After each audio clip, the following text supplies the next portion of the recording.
어머니, 우리 이제 어디로 가요? 아버지랑 할머니는요? 우리 버려진 거예요? 아니다. 버려진 게 아니라 우리가 저들을 버린 것이다. 울지 마라. 이 바늘 한 쌈이면 내 입에 밥 한 술 못 넣겠느냐. 아들도 못 낳는 몸으로 종갓집 귀신이 되려 했느냐? 그 바늘이나 챙겨서 당장 나가거라. 자신 이 문턱 넘을 생각 마라. 기억하느냐. 내가 나에게 던져준 이 바늘이 이제 내 목숨줄을 쥐고 있다는 것을. 낡은 바늘 하나로 시작된 위대한 반격. 유씨 부인의 인과응보, 그 전체 이야기를 시작합니다. 어머니, 추워요. 우리 이제 어디로 가요? 아버지랑 할머니는요? 우리 버려진 거예요? 아니다. 버려진 게 아니라 우리가 저들을 버린 것이다. 울지 마라. 이 바늘 한 쌈이면 내 입에 밥 한 술 못 넣겠느냐. 세상은 온통 하얀 지옥이었습니다. 하늘은 자비도 없는지 쫓겨나는 여인의 등 뒤로 칼날 같은 눈송이를 퍼부어댔습니다. 아들도 못 낳는 몸으로 종갓집 귀신이 되려 했느냐? 그 바늘이나 챙겨서 당장 나가거라. 자신 이 문턱 넘을 생각 마라. 쾅! 하고 닫힌 대문은 다시는 열리지 않을 절벽 같았습니다. 유씨 부인은 차가운 눈바닥 위로 내동댕이 쳐졌습니다. 품 안에는 7살 난 딸아이가 사시나무 떨듯 떨고 있었고 유씨의 손에는 남편이 던져준 녹슬고 낡은 바늘 한 쌈만이 쥐어져 있었습니다. 어머니, 무서워요. 아이는 울음조차 제대로 내뱉지 못했습니다. 유씨 부인은 피가 거꾸로 솟는 기분이었습니다. 10년이었습니다. 이 집안의 대를 잇지 못한다는 죄인 아닌 죄인이 되어 시어머니의 온갖 구박을 견디고 남편의 차가운 잠자리를 참아낸 세월이 도합 10년이었습니다. 하지만 그 끝은 눈보라 속으로 던져지는 짐짝 같은 신세였습니다. 사실 유씨 부인에게 이 집안은 이미 오래전부터 지옥이었습니다. 새벽 안개가 채 가시기도 전 얼음장 같은 냇가에 나가 손마디가 터지도록 빨래를 해야 했습니다. 손끝에서는 늘 피가 배어 나왔지만 시어머니의 날카로운 호통 소리는 그 아픔조차 허락하지 않았습니다. 밥만 축내는 물건 같으니라고. 아들도 못 낳는 주제에 어디서 아픈 척이야? 내 친정으로 당장 꺼지지 않고. 유 씨는 그럴 때마다 입술을 깨물며 버텼습니다. 친정으로 돌아가기엔 이미 가세가 기운 지 오래였고 무엇보다 제 품의 아이 때문이었습니다. 남편은 그런 아내를 보호해주기는커녕 다른 여인을 집안에 들이기 시작했습니다. 어느 날 밤이었습니다. 유 씨가 정성껏 차려간 야상을 남편은 발로 차버렸습니다. 내 얼굴만 봐도 재수가 없구나. 대를 잇지 못하는 여자가 무슨 낯짝으로 내 방을 드나들어? 나가라. 당장 내 눈앞에서 사라져. 그날 밤 유 씨는 부엌 구석에서 홀로 피눈물을 삼켰습니다. 남편의 방에서는 새로 들인 여인의 간드러진 웃음소리가 들려왔고 유 씨의 가슴은 천갈래 만갈래 찢겨나갔습니다. 눈보라는 멈출 기미가 없었습니다. 유 씨는 딸을 업고 정처 없이 걸었습니다. 마을 어귀에 낡은 패가 하나가 보였습니다. 석가래는 내려앉고 벽은 허물어져 눈바람조차 제대로 막아주지 못하는 곳이었지만 지금 유 씨에게는 유일한 안식처였습니다. 아이는 차가운 바닥에 눕자마자 기운이 다해 잠이 들었습니다. 유 씨는 그런 딸의 얼굴을 보며 소리 없이 오열했습니다. 미안하다. 이 어미가 못나서 너를 이런 곳에 눕히는구나. 그때 품속에서 바늘쌈이 툭 떨어졌습니다. 남편이 비웃으며 던져주었던 녹슬고 보잘것없는 바늘들. 유 씨는 그 바늘을 하나하나 만져보았습니다. 손가락 끝이 날카로운 바늘 끝에 찔려 핏방울이 맺혔습니다. 그 순간이었습니다. 절망으로 가득 찼던 유 씨의 눈동자에 기이한 안광이 서리기 시작했습니다. 그래, 바늘이다. 너희가 나를 비웃으며 던져준 이 바늘이 이제 내 유일한 칼날이 될 것이다. 유 씨는 핏방울이 맺힌 손가락으로 바늘을 꽉 쥐었습니다. 비록 녹슬고 낡았지만 이 바늘 하나하나에 자신의 한과 도끼를 담아 세상을 다시 짜리라 다짐했습니다. 나를 버린 것을 후회하게 만들어주마.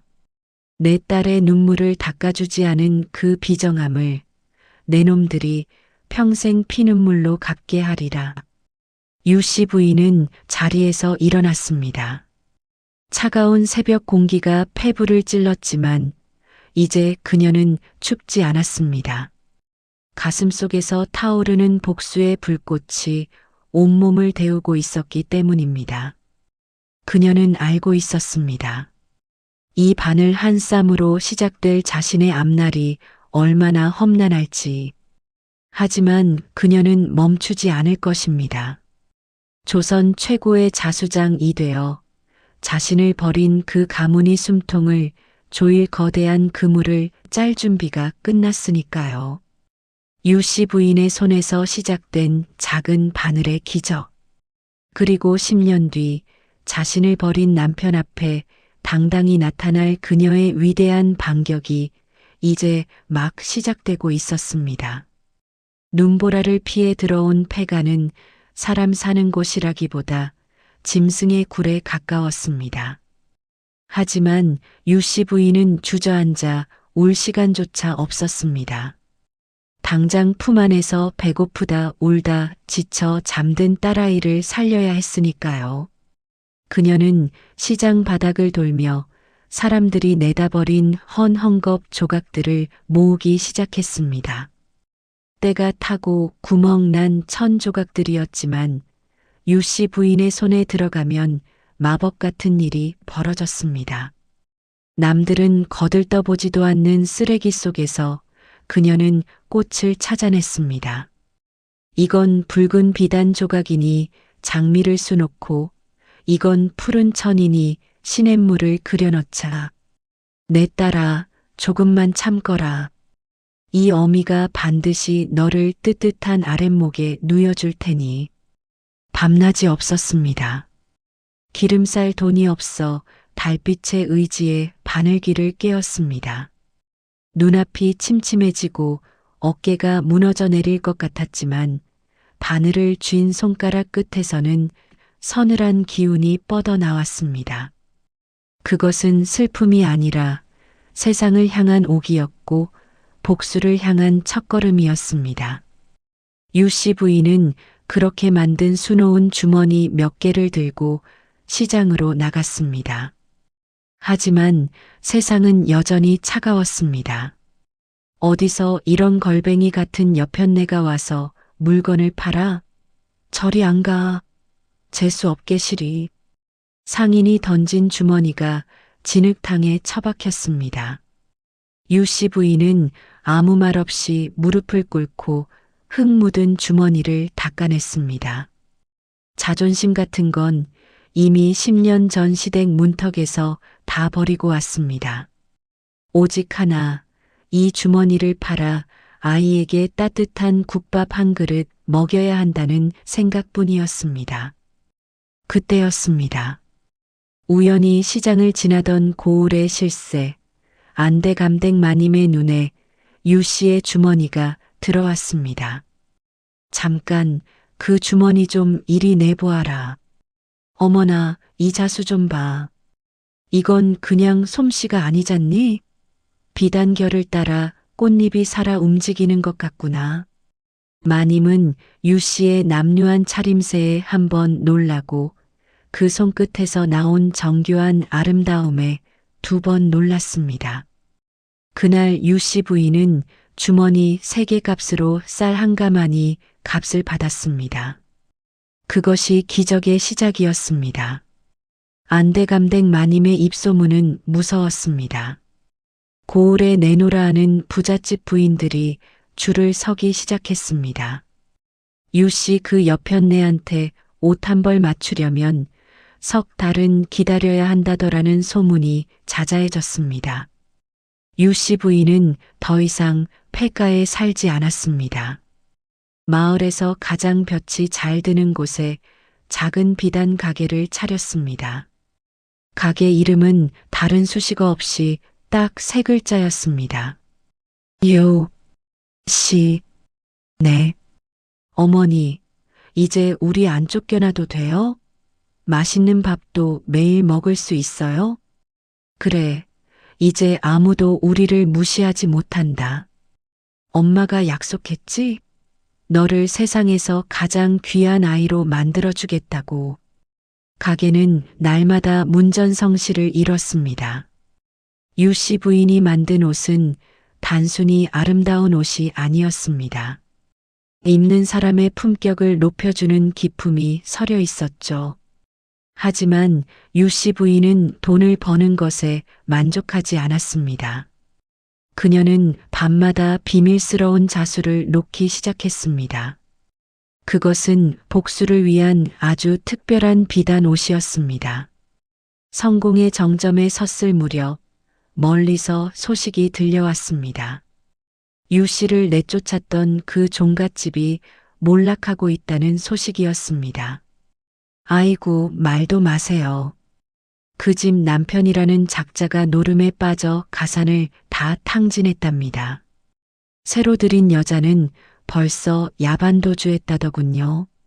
시어머니는 화병으로 몸져 누웠다는데 조만간 길거리에 나앉게 생겼답니다. 가게 안쪽 방에서 그 소리를 듣던 유 씨 부인의 손이 멈췄습니다. 그녀의 입가에 아주 희미하고 차가운 미소가 번졌습니다.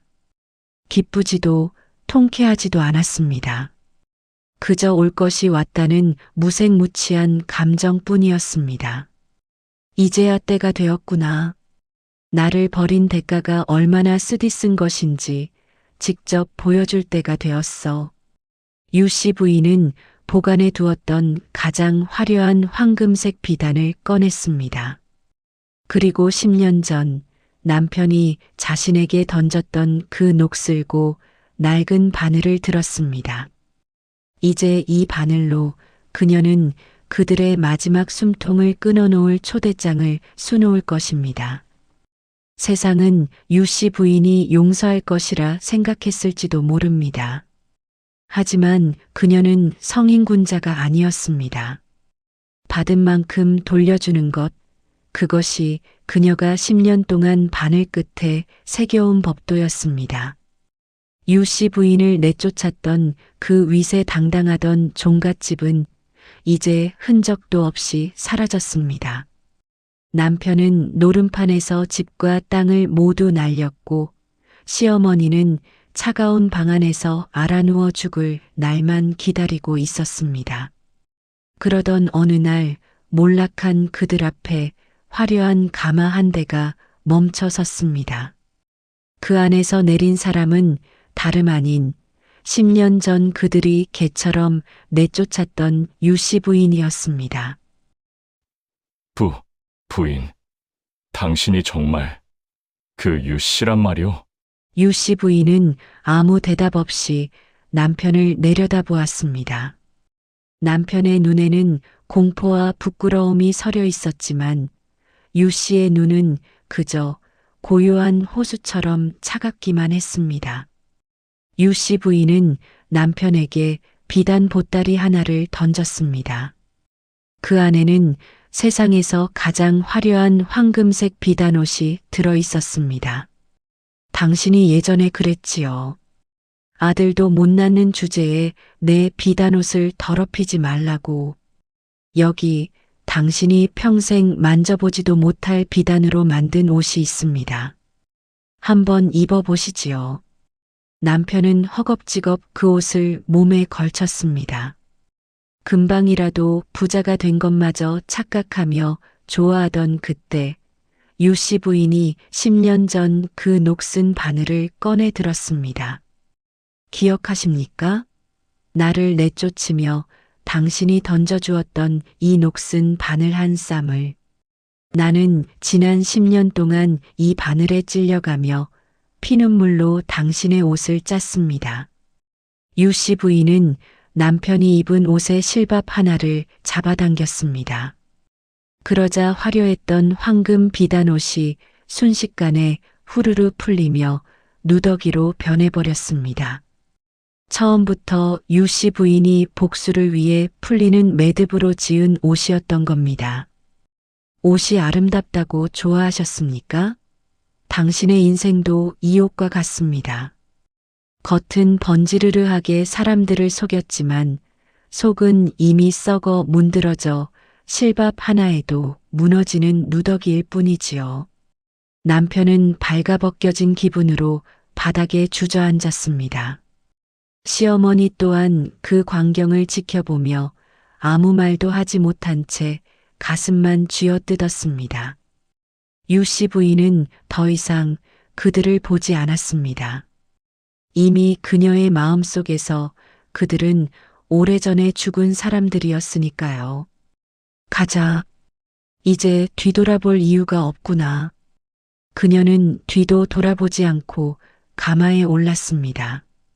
남편이 뒤에서 비굴하게 이름을 부르며 매달렸지만 유 씨 부인은 눈길 한 번 주지 않았습니다. 바늘 하나로 시작된 위대한 반격.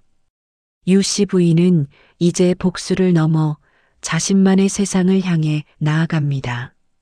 자신을 버린 사람들은 평생 후회와 가난 속에서 살아가겠지만 그녀는 이제 진정으로 빛나는 자신만의 비단을 짜 내려갈 것입니다. 녹슬고 낡은 바늘 한 쌈이 누군가에게는 인생을 끝내는 절망이었겠지만 유 씨 부인에게는 세상을 다시 짤 날카로운 칼날이 되었습니다. 남을 눈물 짓게 한 대가는 결국 자신의 피눈물로 돌아온다는 것. 오늘 유 씨 부인의 이야기가 우리에게 주는 대답이 아닐까 싶습니다. 여러분의 생각은 어떠신가요?